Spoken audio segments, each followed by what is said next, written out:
Welcome, eCom Logistics Nation. Thank you for joining today's episode. We're on a mission to share e-commerce logistics insights, trends, successes, and challenges from the leaders and innovators in our space. The good news is there's a ton of low-hanging fruit.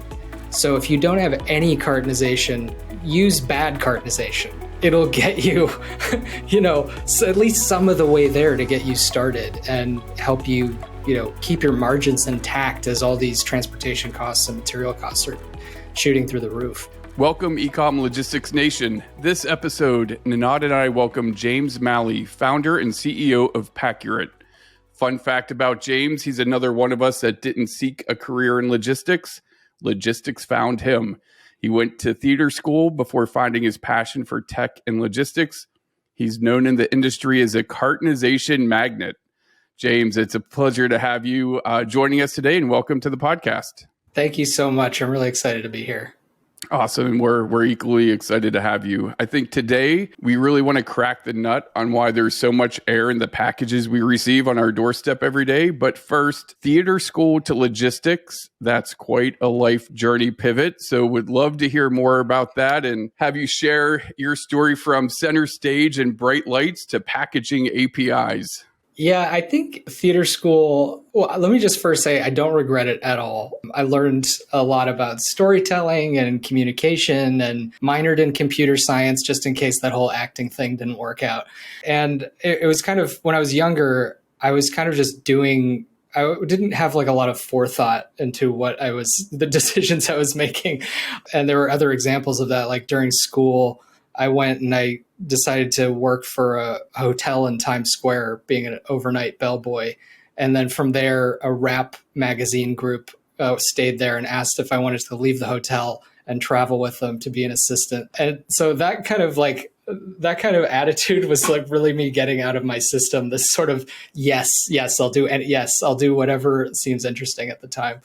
But anyway, by the time I graduated theater school, I realized that I enjoyed the, making websites for off-Broadway theater companies more. And you can't really make it as an actor if your heart's not totally in it, because it's kind of a thankless profession, especially at the beginning. And that kind of led to logistics tech. And that's where I've been in ever since around 2009. That's awesome. And I love that you found your passion, right? And it led you to this amazing space that we're in. I would love to just jump right into it as we talked about trying to crack the nut on why there's so much air in the packages we receive every day. So let's jump right into it. There's so much noise today about inefficient packaging, which as online customers, most of it see it every day on our doorstep. We open our online orders and we see it glaring right in our face. It's air, space, or massive amounts of packaging filler. And for me personally, it affects me negatively as a customer, my experience, because as a logistics guy, I see just wasted revenue. I see dollars being thrown out. And as someone who cares for the earth, I know it's not good for the environment. So would love to hear you kind of scope for us, like how big of a problem is this? Why is it still here in 2022, which kind of blows my mind? Those are all really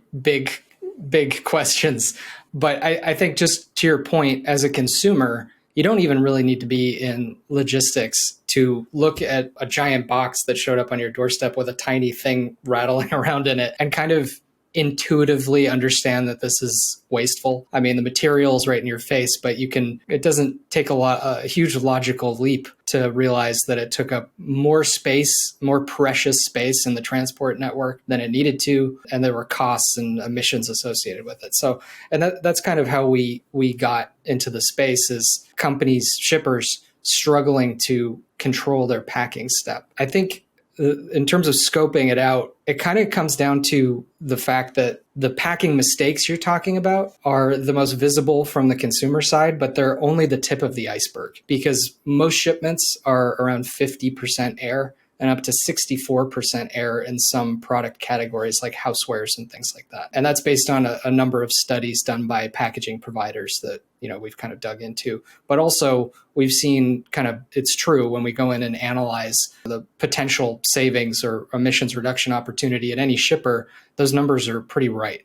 So it's not just the one that when you get it at home, you're like, well, this was they don't care at all. It's really the ones that we get that look fine are actually, there's a potential to really make them more efficient.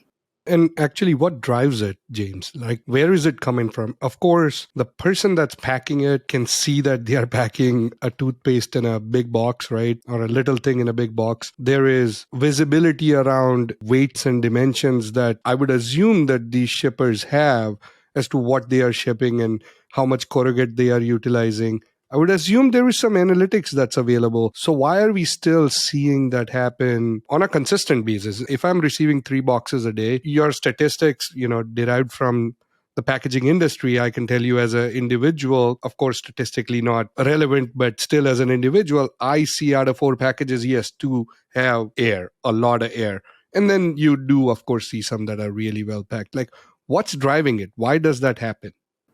Well, really 3 things. One is humans are frankly just really bad at looking at 3-dimensional space and understanding what they're looking at. And we can attest to this. We look at cartons all day long and marvel over what we think are great packing jobs because we're nerds. And it will be like, wow, that's a beautiful pack. It must be 90% cubic utilization.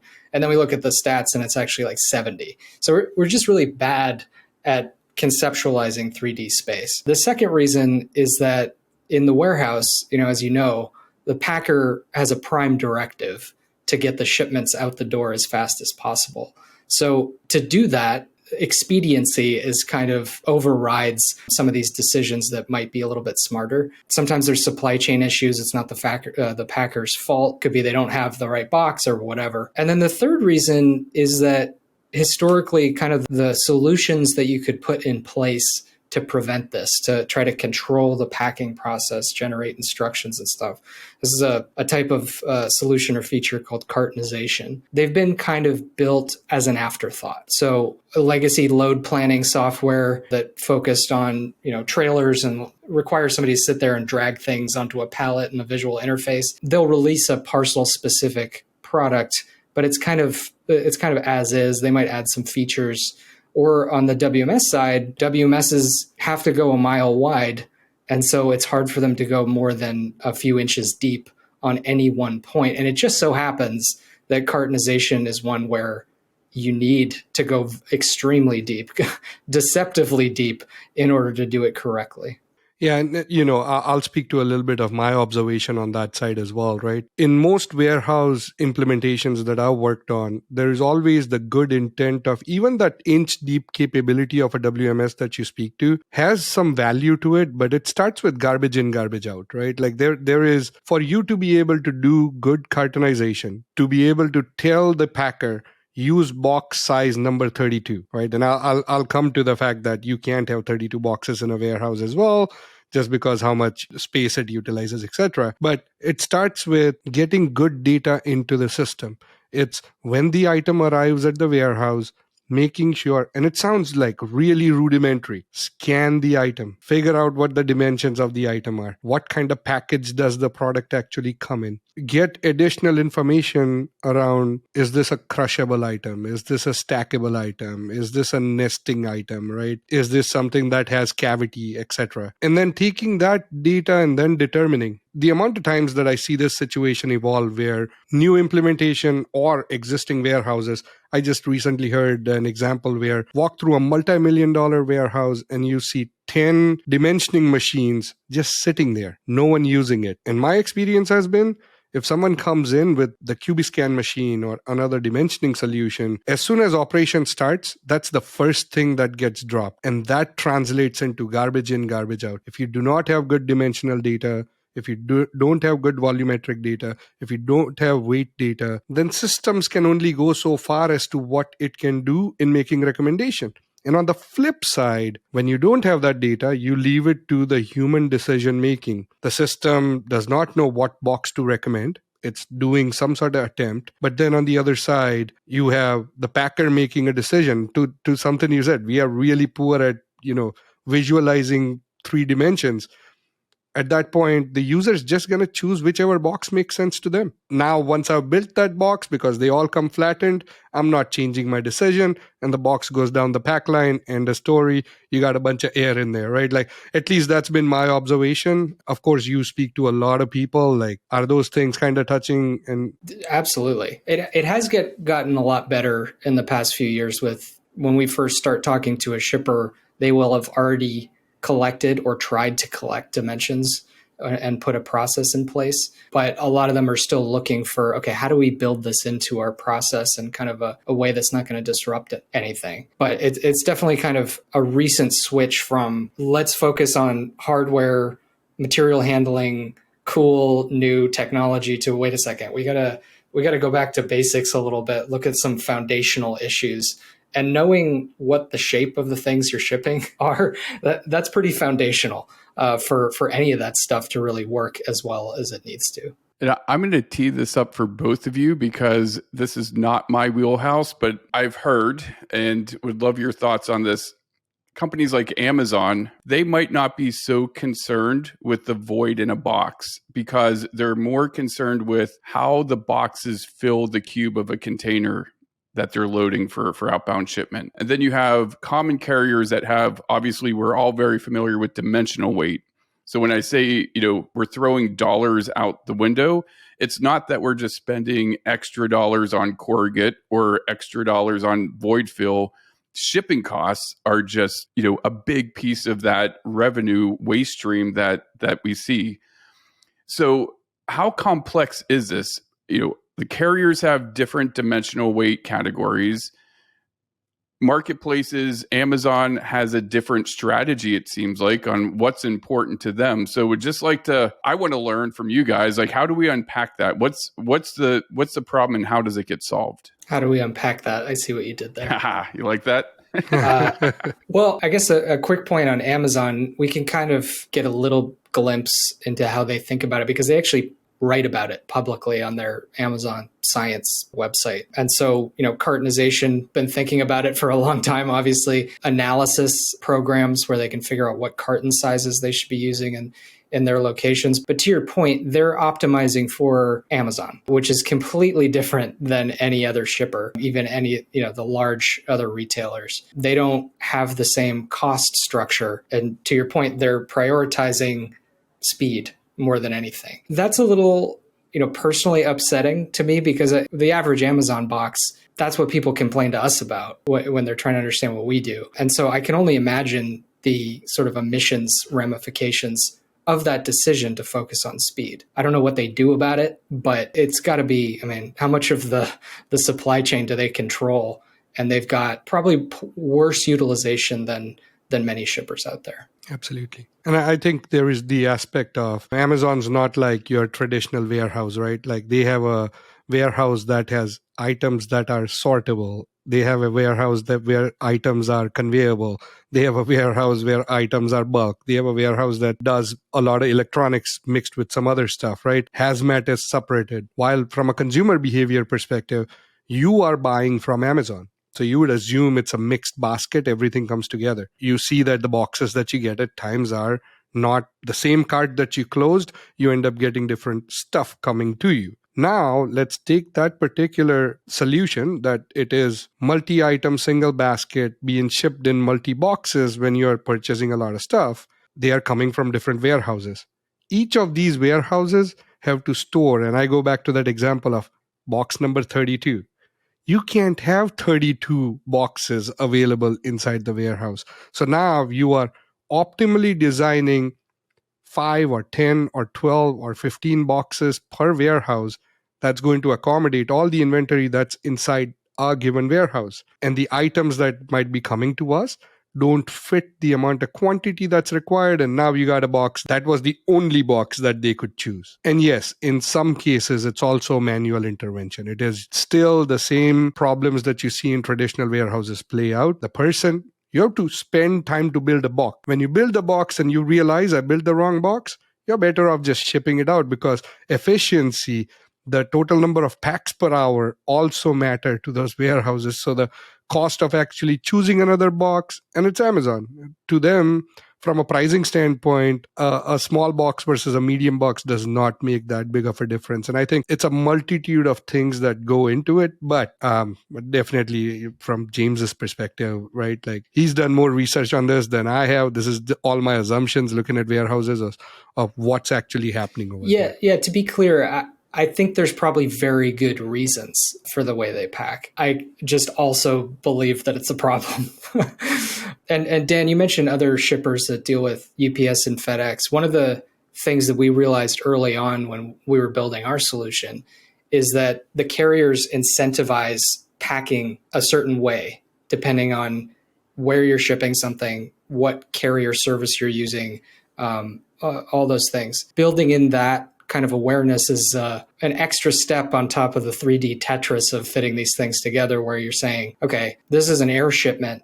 We care way more about reducing the air in the box. We're okay with adding an additional box to fit all these items. Whereas if you're shipping it a zip code over, it may be, FedEx doesn't want their delivery guy to juggle 1,000 boxes. So it's okay to have a little air as long as everything's consolidated. So that kind of speaks to the depth of the problem. It's related to a bunch of other parts of supply chain. It's not just, let's find a small box. That's a really good point, James. And I think obviously what we've just uncovered is it's a huge problem. It's a complicated problem. And I was reading over a report you published, Paccurate published in August. And I pulled out this, an interesting statistic that you wrote. And I think this is really relevant for our audience and for brands or 3PLs. And the quote was, for a business fulfilling 25,000 orders per month, good cartonization system can deliver an estimated savings of nearly $28,000 per month just from improvements to packaging optimization. So that is substantial, right? I mean, you're talking about $1 plus per order, per package that goes out. And that's really meaningful on a monthly and annual basis. So it seems to me like low-hanging fruit, right? I mean, it just seems like one of those just do it type things. But we just talked about how complicated it is, right? And how many nuances there are in trying to crack this nut. So I guess my question to you is, with the significant savings that's possible, what is preventing the masses from not hopping into this and jumping in and getting it done? Well, I think awareness is definitely growing. So we see shippers that come to us having already sort of attempted some sort of cartonization building of their own because their WMS wasn't doing the job, or whatever it is. What we do is try to simplify this otherwise pretty complex problem and make it kind of a set it and forget it. But we're not the only ones going after this. I mean, there's some really cool other kinds of solutions. I just met the founder of a company called, I think it's Rabot, where they have a machine learning camera that sits over the pack station and tries to call out, mistakes and other kind of optimizations that could happen. I know several packaging companies are leaning into the fact that this last 100 feet in the warehouse there's a lot of hidden value in there, and it does not get enough attention. So I think we'll see over the next year plus a huge focus on this, as I said, as a foundational issue that needs to be solved, not just one of 100, fires that needs to be put out. Yeah.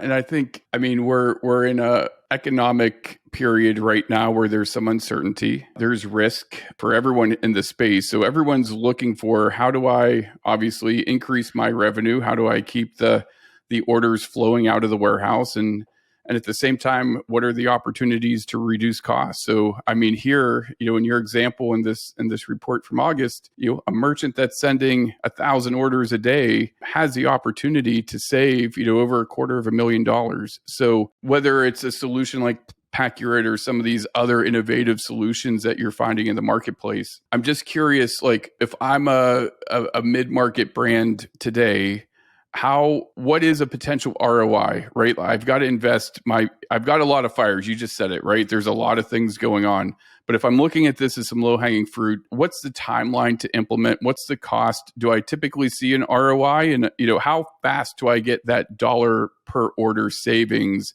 dropping to my bottom line? Are we talking 30 days, 60 days, maybe 6 months? Looking for your thoughts on that. Yeah, I can talk about what we've seen without specifically shilling for Paccurate.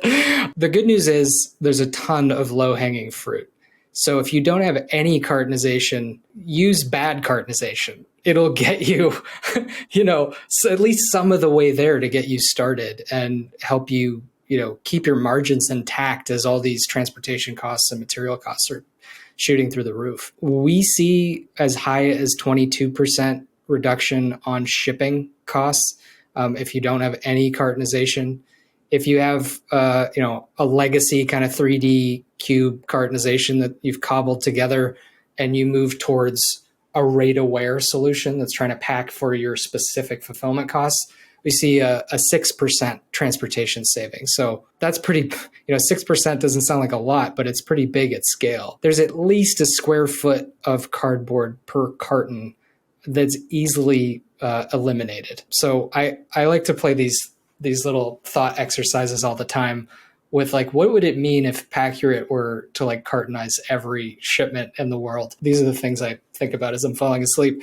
Because FedEx and UPS, they ship, I think it's 40 million, or they deliver 40 million packages per day worldwide. So let's say a Paccurate was able to do, cartonize half of them. Let's be conservative and say half. So if we're reducing a square foot of cardboard per carton, that's 20 million square feet of cardboard per day. Per year, that's enough to cover every, major American city in cardboard. So there's just a massive amount of potential here. So I would say just do something. I mean, the state of things are probably worse than you think. I guess a more positive way of saying that is the opportunity may be greater than you think to do optimization on the packing step.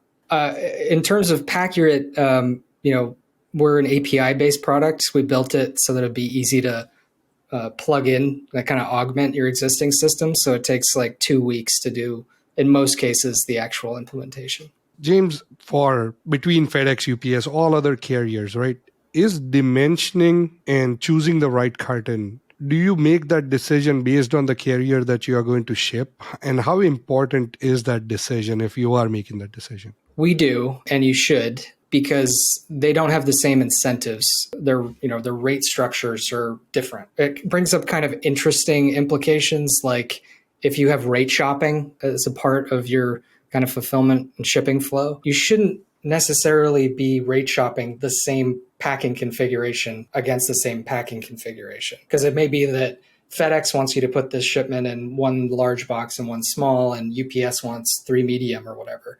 You need to be comparing apples to oranges to truly find which is actually the lowest cost. So anyway, this is fairly advanced stuff. Cartonization in general is already kind of a niche space. And that kind of cost awareness stuff is what we've really drilled down on. But you can also work with your carrier. They are starting to really advocate for better packing.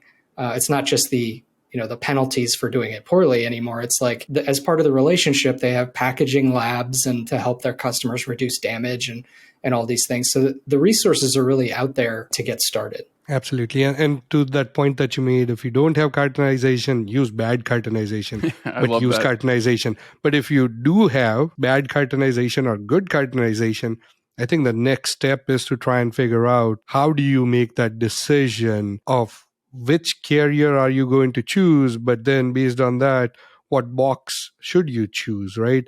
And that does get pretty complex at that point, because that decision making has to be dependent on how are you going to pick your order and how are you going to pack your order.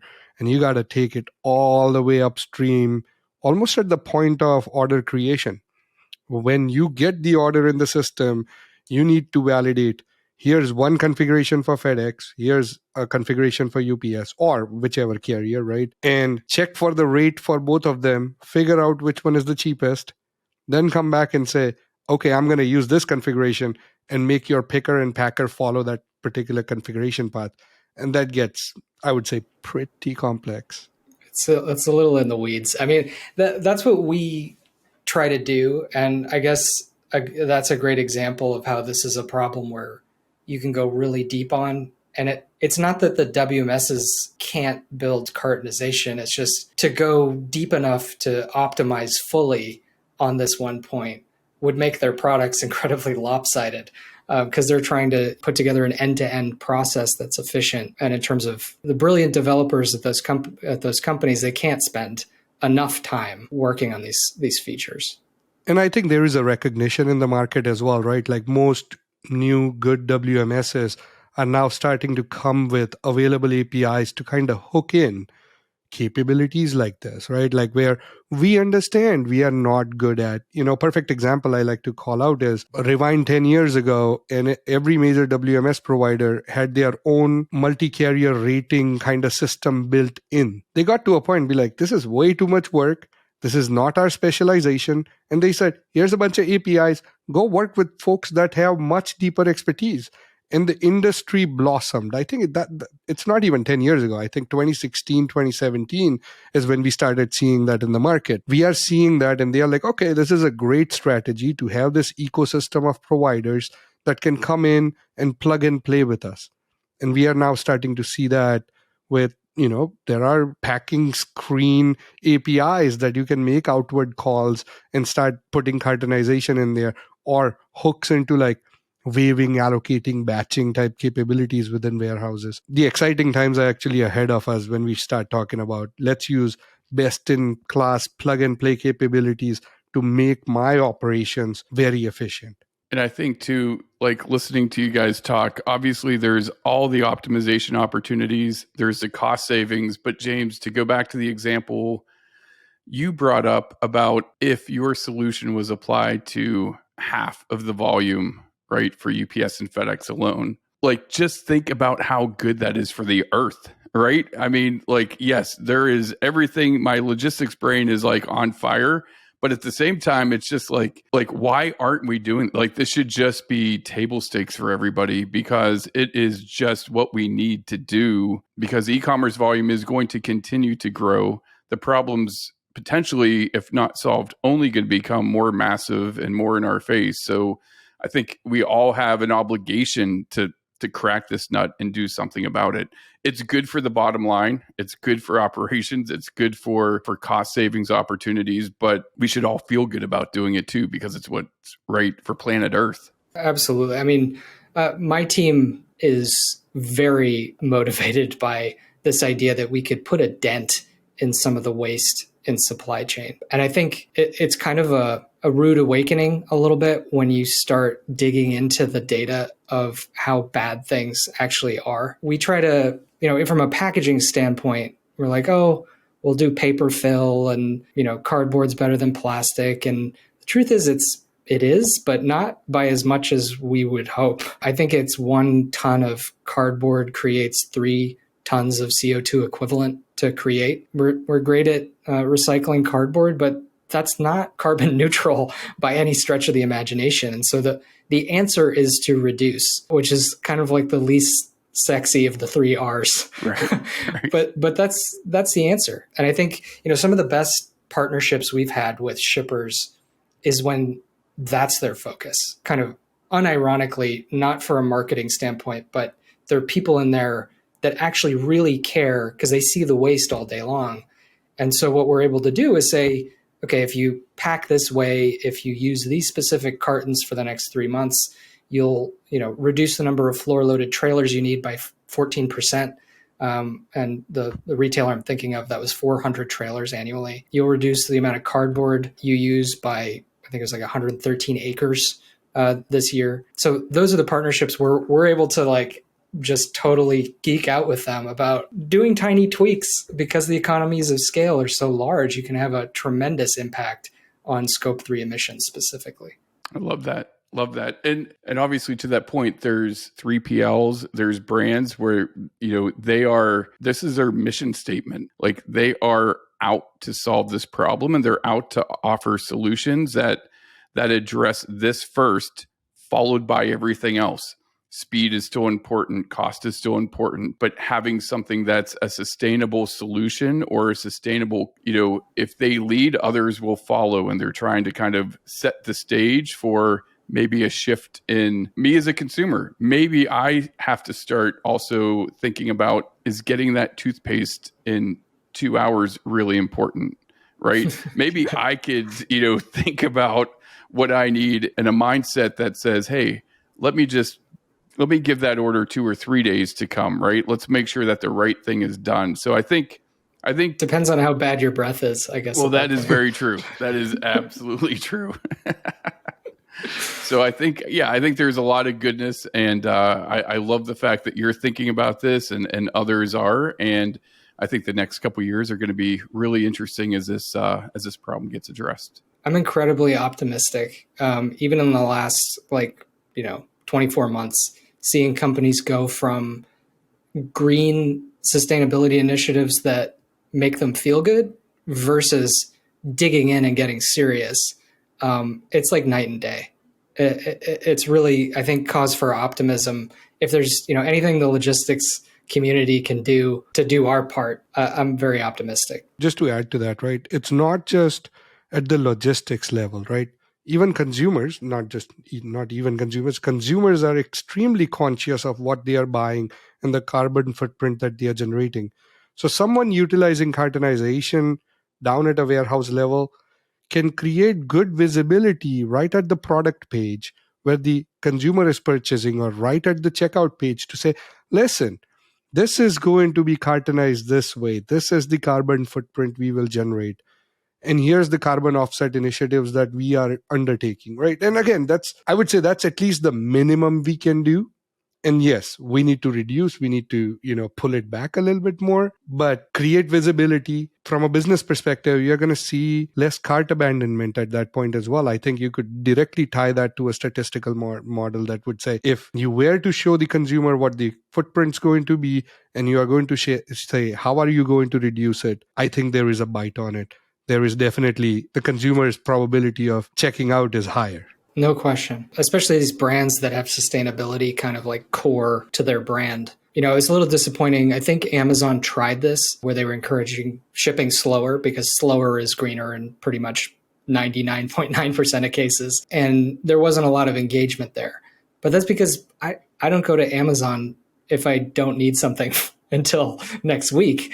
I go there for toothpaste or whatever when I really need it, but I don't want the industry to look at that not working or not being a huge success and take it to mean it won't work for them. I think people that are consciously buying directly from merchants are a different kind of consumer in general.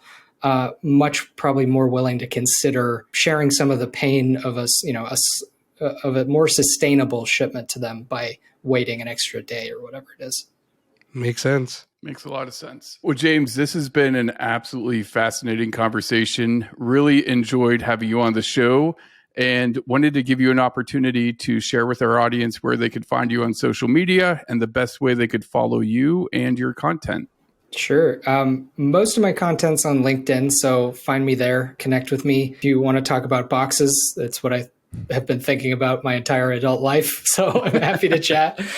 Our website's Paccurate.io. You should go check it out. If you're a developer, you can play with the API in as fast as 30 seconds. And we can help you measure the opportunity without, trying to get too salesy on you. We can help you measure the opportunity for efficiency in your packing step for free. So come talk to us. Amazing. Thank Love you. it. Thank you so much, James. Thank you, guys. Be sure to subscribe to the podcast to maximize your supply chain. Available on all major podcasting channels. Thank you for listening, and see you in the next episode.